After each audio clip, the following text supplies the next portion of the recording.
All right, here's one of the first stories that I want to share with you guys about Hot Wheels, and it's in the year of like 1968. So this is 5 years before I was even born, and I'm 50, almost 51. So Mr. Handler was he was a businessman, and his wife Ruth, I believe her name was Ruth Handler. Let me see real quick. Yeah, that's right. It was Ruth Handler and their son Kenneth, he went by Kenny. So Mr. Handler is watching his son play with a little die-cast car. And I guess here's the question. Did you guys know that Matchbox was actually created before Hot Wheels? Even though I think most of you would say that Hot Wheels is the more popular die-cast, or the most identified Hot Wheel die-cast company in the world is Hot Wheels. But it came out after Mattel. Mattel actually ended up buying Matchbox later on down the road, but that's another story. So his son's playing with the car.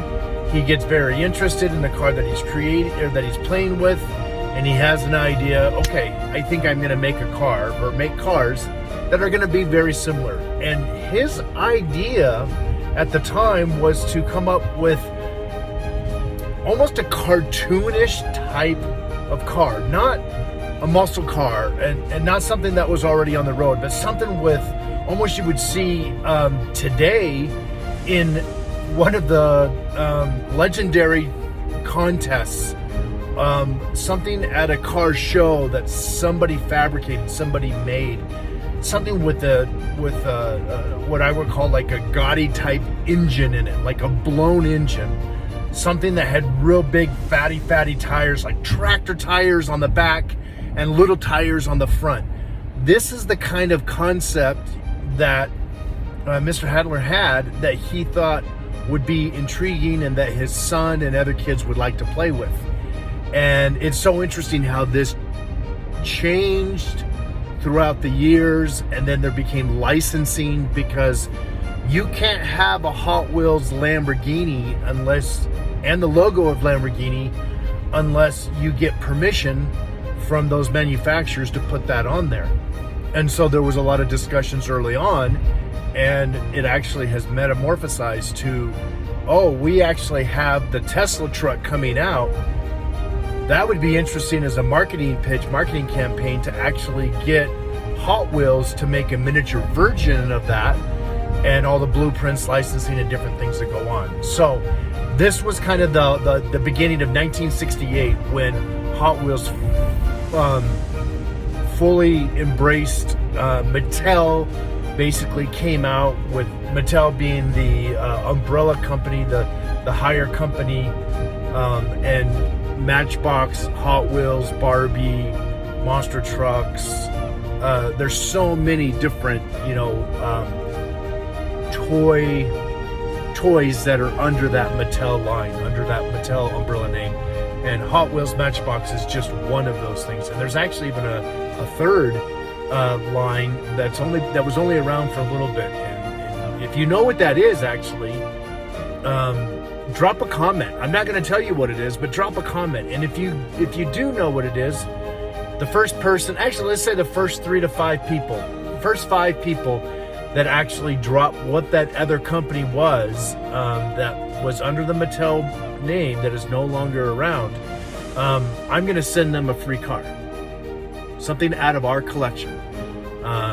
Again, we have 30,000 cars, and I want to give you one of my cars, and also I want there to be additional discussion, additional questions. And this is one of the questions that came up, is what do you remember, or what do you know about the actual beginning? Sorry, I'm talking as I'm driving, and my phone's.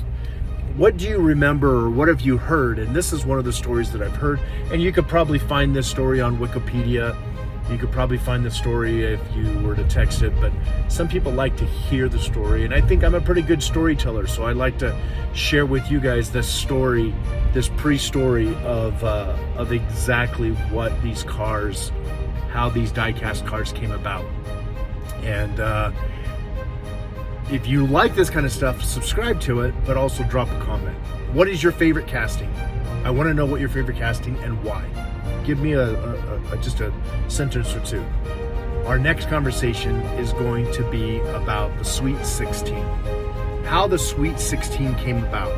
Who chose the Sweet 16? How many did they have? 15, 18, 20 cars to choose from? How did the Sweet 16 came about? And do you own any of the Sweet 16?